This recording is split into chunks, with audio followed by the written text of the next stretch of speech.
SDM jadi kunci utama kemajuan logistik dan rantai pasok nasional. Dalam upaya pemulihan ekonomi nasional, salah satu kunci utama yang diperlukan adalah bagaimana membangun rasa aman bagi masyarakat, khususnya pelaku ekonomi, agar bisa beraktivitas seperti biasa. Sehingga, segala insentif yang diberikan pemerintah untuk sektor ekonomi dapat termanfaatkan dengan baik. Sekretaris Kementerian Koordinator Bidang Perekonomian Susiwijono Mugiarso, dalam acara pengesahan Peta Okupasi Nasional Bidang Logistik dan Rantai Pasok (Supply Chain), mengungkapkan bahwa pemerintah tetap optimis pertumbuhan ekonomi nasional akan membaik di kuartal pertama 2021 ini. Target pertumbuhan ekonomi tahun ini adalah 4,5% sampai 5,3%. Kita optimis bahwa akan ada percepatan pemulihan ekonomi. Sebab, ada juga sektor yang mengalami blessing. Misalnya logistik dengan kemajuan e-commerce di masa pandemi ini. Untuk itu, kita harus mengantisipasi sumber daya manusia (SDM) termasuk di bidang logistik, sesuai dengan Peraturan Presiden Perpres No.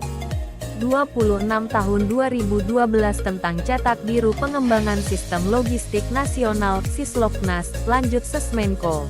SDM yang kompeten dan profesional, mulai dari tingkat operasional sampai manajerial, menjadi salah satu kunci penggerak perbaikan logistik nasional. Selain itu, juga selaras dengan Peraturan Pemerintah PP No. 83 Tahun 2019 yang menyebutkan bahwa perusahaan yang bergerak di bidang jasa harus memiliki tenaga teknis kompeten yang dibuktikan dengan sertifikat kompetensi. Maka itu, instansi pembina dan para pemangku kepentingan yang terdiri dari Kemenko Perekonomian, Badan Nasional Sertifikasi Profesi (BNSP), Kementerian PPN, Bappenas, Kementerian Ketenagakerjaan, Kementerian Pendidikan dan Kebudayaan, dan Kadin Indonesia sepakat untuk mengesahkan Peta Okupasi Nasional Bidang Logistik dan Supply Chain yang disaksikan wakil dari asosiasi di bidang logistik maupun perwakilan pelaku logistik dari industri manufaktur.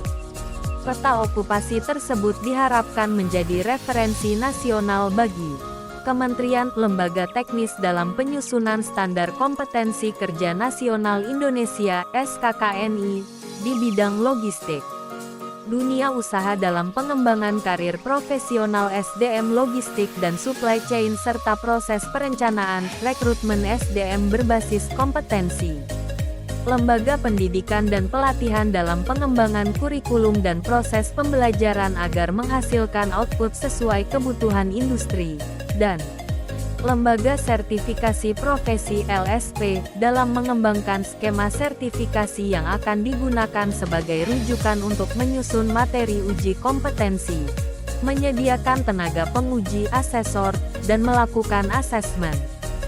Sesmenko Perekonomian menyampaikan bahwa penyusunan Peta Okupasi Nasional ini disusun dengan melibatkan para pemangku kepentingan yang terdiri atas perusahaan manufaktur, asosiasi usaha, penyedia jasa logistik, akademisi, lembaga pelatihan dan sertifikasi.